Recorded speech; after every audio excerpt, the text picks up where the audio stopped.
জুলাইয়ের শহীদদের প্রতি স্মরণ করতে আমি ভুলে গিয়েছিলাম, ৭১-এর শহীদদের প্রতি স্মরণ করতে ভুলে গিয়েছিলাম। আজকে আপনারা অনেকেই এই শোক প্রস্তাবে বলেছেন ৩ বারের প্রধানমন্ত্রী। তিনি আসলে ৪ বার শপথ নিয়েছেন প্রধানমন্ত্রী হিসেবে। মাননীয় স্পিকার, আপনাকে ধন্যবাদ। আজকে এই মহান জাতীয় সংসদের দাঁড়িয়ে আমার প্রায়ই মনে পড়ছে, এই সংসদ গঠিত হওয়ার পরে যিনি সবচাইতে বেশি খুশি হতে পারতেন তিনি দেশনেত্রী বেগম খালেদা জিয়া। তিনি আজকে আমাদের মধ্যে নেই।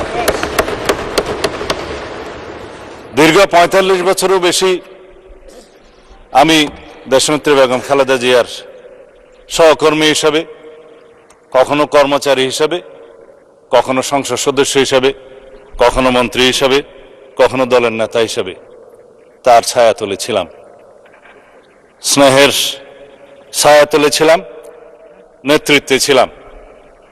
অনেক আন্দোলন, অনেক সংগ্রাম, অনেক ত্যাগ তিতিক্ষা, কিন্তু তার সাথে পৃথিবীর কোনো ত্যাগের কোনো তুলনা করা যায় না। তিনি একসময় সামরিক স্বৈরাচার বিরোধী আন্দোলনে নেতৃত্ব দিতে দিতে গণতন্ত্রকে অবমুক্ত করেছিলেন, সামরিক স্বৈরাচারকে হটিয়েছিলেন, খেতাব পেয়েছিলেন দেশনেত্রী। তখন আপসহীন নেত্রী হিসেবে তিনি খেতাব পেয়েছিলেন। তারপরে গণতন্ত্রের যে যাত্রা ১৯৯১ সালে শুরু হলো, সংসদীয় গণতন্ত্রের যাত্রা শুরু করলেন। তার হাত দিয়ে এদেশে সংসদীয় গণতন্ত্রের পুনরায় যাত্রা শুরু হয়েছিল। তার হাত ধরেই এদেশে তত্ত্বাবধায়ক সরকার পদ্ধতি চালু হয়েছিল এবং তার হাত ধরেই বাংলাদেশে গণতন্ত্র এবং নারী শিক্ষার অগ্রগতি হয়েছিল অভূতপূর্ব। ২০০১ সালে তিনি যখন আবার প্রধানমন্ত্রী নির্বাচিত হলেন, আজকে আপনারা অনেকেই এই শোক প্রস্তাবে বলেছেন ৩ বারের প্রধানমন্ত্রী। তিনি আসলে ৪ বার শপথ নিয়েছেন প্রধানমন্ত্রী হিসেবে। ১৯৯১ সালে প্রধানমন্ত্রী হিসেবে তখন রাষ্ট্রপতি শাসিত সরকারের সময় একবার প্রধানমন্ত্রী হলেন। তারপরে সংসদীয় পদ্ধতির সরকার ব্যবস্থা চালুর পরে তিনি আবার শপথ গ্রহণ করলেন, দ্বিতীয়বার প্রধানমন্ত্রী হলেন।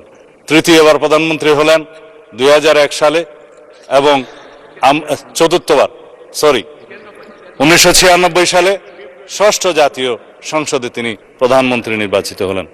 এই ৩ বার, চতুর্থবার ২০০১ সনে প্রধানমন্ত্রী নির্বাচিত হলেন।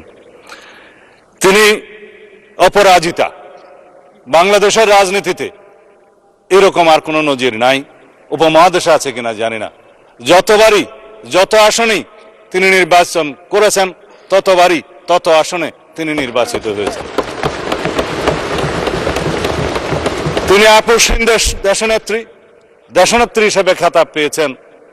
বিগত সময়ে স্বৈরাচার বিরোধী, সামরিক স্বৈরাচার বিরোধী আন্দোলনের সময়ের ধারাবাহিকতায় বাংলাদেশের গণতন্ত্র যার হাত দিয়ে বারবার অবমুক্ত হয়েছে, সেই ধারাবাহিকতায় ফ্যাসিবাদ বিরোধী গণতান্ত্রিক আন্দোলনে অবিরাম সংগ্রামের মধ্য দিয়ে তার নজিরবিহীন ত্যাগের নজির স্থাপন করে তিনি খেতাব পেয়েছেন বাংলাদেশের মানুষের কাছে দেশনেত্রী এবং গণতন্ত্রের মা।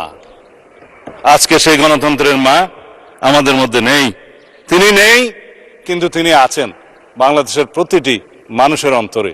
সারা পৃথিবীর গণতন্ত্রকামী প্রত্যেক মানুষের অনুপ্রেরণা হিসেবে তিনি জীবিত থাকবেন তাদের অন্তরে। তিনি যদিও আমাদের মধ্যে শারীরিকভাবে নেই, সারা পৃথিবীর মানুষের গণতন্ত্রের অনুপ্রেরণা হিসাবে তিনি সারা পৃথিবীর মানুষের মধ্যে জীবিত থাকবেন, জাগরুক থাকবেন।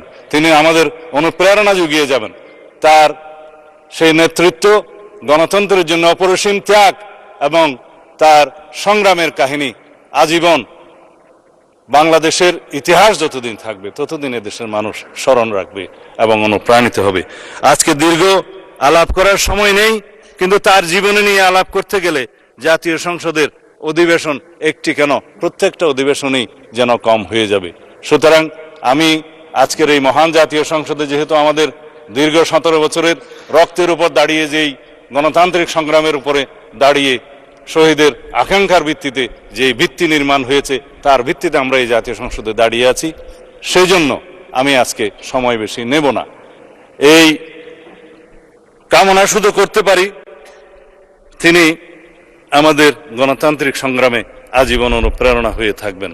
যারা দীর্ঘ ১৭ বছরের ধারাবাহিক সংগ্রামকে প্রত্যক্ষ করেছেন, যার ধারাবাহিকতায় 2024-এর ছাত্র গণ অভ্যুত্থান সংগঠিত হয়েছে, সেই অভ্যুত্থানের একটি বিশাল অংশ জুড়ে দেশনেত্রী বেগম খালেদা জিয়ার নেতৃত্ব আমাদেরকে অনুপ্রেরণা এবং সাহস জুগিয়েছিল। যারা জুলাই যোদ্ধা হিসেবে পরিচিত, যারা জীবিত আছেন, যারা ছাত্র গণ অভ্যুত্থানে শহীদ হয়েছেন, যাদের আকাঙ্ক্ষা এবং যাদের প্রত্যাশা, জনপ্রত্যাশা পরিপূরণ করার জন্য আমরা আজকে এই জাতীয় সংসদে আছি। আমাদের প্রত্যেকের দায়িত্ব এবং কর্তব্য হচ্ছে দেশনেত্রী বেগম খালেদা জিয়া যে বাংলাদেশ দেখতে চেয়েছিলেন, গণতন্ত্রের যে সুদৃঢ় ভিত্তি রচনা করতে চেয়েছিলেন, সেই সুদৃঢ় ভিত্তি সাম্যের ভিত্তিতে, ন্যায় বিচারের ভিত্তিতে, মানবিক মর্যাদার ভিত্তিতে সেই বৈষম্যহীন বাংলাদেশ আমাদেরকে বিনির্মাণ করতে হবে। আমরা সেই পথেই যাব। মাননীয় স্পিকার, আপনাকে আবারও ধন্যবাদ জানাই। খোদা হাফেজ। বাংলাদেশ জিন্দাবাদ। জুলাইয়ের শহীদদের প্রতি স্মরণ করতে আমি ভুলে গিয়েছিলাম, 71-এর শহীদদের প্রতি স্মরণ করতে ভুলে গিয়েছিলাম। আমি ক্ষমা প্রার্থনা করছি। আজকে আমরা শহীদের রক্তের উপর দাঁড়িয়ে যেহেতু এই সংসদে দাঁড়িয়ে আছি, সেই জন্য আমাদের সকল শহীদদের প্রতি আমাদের বিনম্র শ্রদ্ধা থাকবে।